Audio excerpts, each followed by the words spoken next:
The forest was vast and dense, with towering trees that blocked out the sun.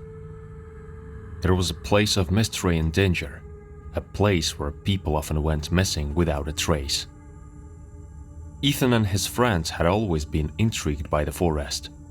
They had heard stories of strange creatures that lurked in the shadows, and they had always wanted to explore it for themselves. One summer afternoon, they finally got their chance. They packed some food and water and headed into the forest, excited for what they might find. At first, everything seemed normal. The trees were tall and majestic, and the birds were singing in the branches above. But as they went deeper into the forest, things began to feel odd. The air grew thick with a sense of foreboding, and the birds suddenly fell silent.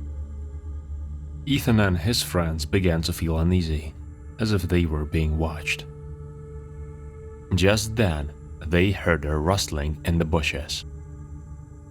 They froze in fear, not knowing what to expect.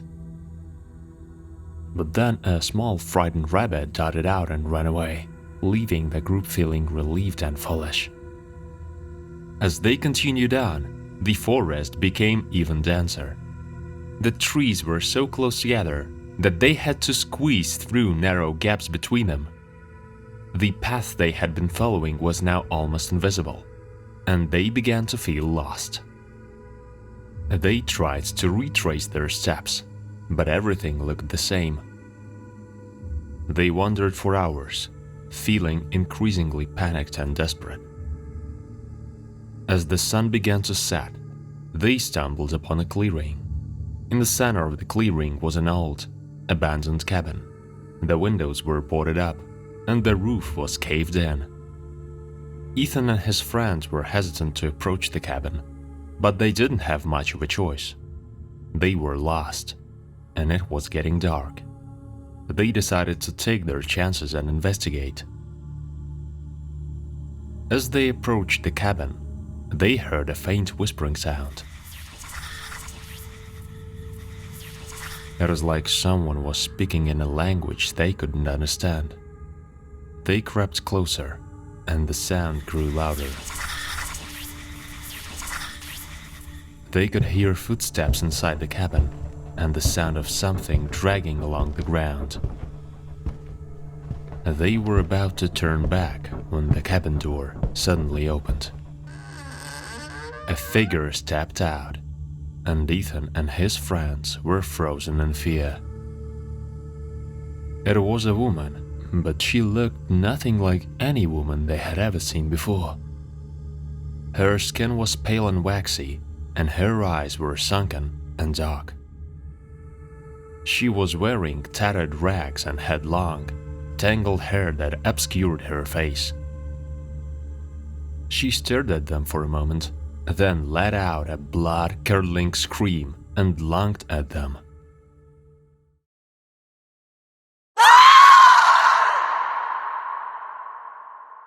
Ethan and his friends ran for their lives, not stopping until they had reached the edge of the forest.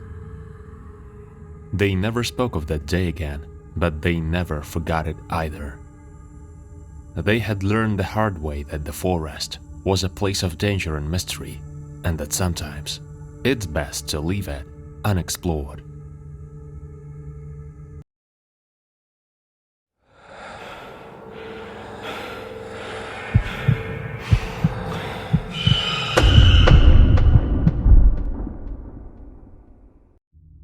It was a warm summer evening, and Jake and his friends were out camping in the woods. They had found the perfect spot by a crystal-clear lake, and were sitting around a campfire, telling ghost stories and roasting marshmallows. As the night wore on, the fire began to die down, and the group grew tired. They decided to call it a night and retreat to their tent for some rest. But as Jake crawled into his sleeping bag, he realized he couldn't shake the feeling that they weren't alone in the woods. He tried to brush it off as his imagination, but then he heard it. "Hello, guttural growling sound that seems to come from just beyond the trees. His heart racing, he sat up and listened, but the sound had stopped. Just as he was about to settle back down, the growling started up again. This time, it was louder and more menacing. Jake's friends had all fallen asleep, so he was alone in the dark with the sound, the growling getting closer and closer with each passing moment. Suddenly, a pair of glowing eyes appeared in the darkness, reflecting the light of the moon. They were large and yellow, and seemed to be fixed on Jake, watching his every move.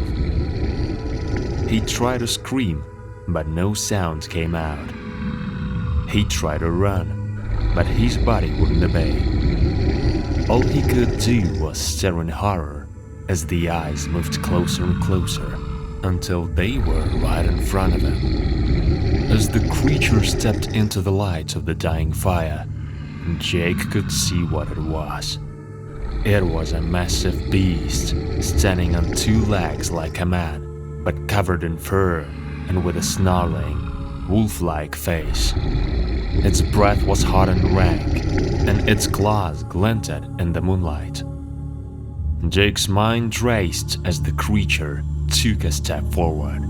Its eyes locked on him. He knew he had to do something, but he was frozen in fear. And then, just as suddenly as it had appeared, the creature turned and ran back into the darkness, disappearing into the trees. Jake's friends woke up at the commotion, but when he told them what had happened, they didn't believe him. They said he must have just had a nightmare, or been imagining things. But Jake knew better. He knew what he had seen. And he knew that the creature was still out there, waiting for its next victim. From that night on, he never ventured into the woods alone again, always looking over his shoulder for the glowing eyes of the beast that haunted him.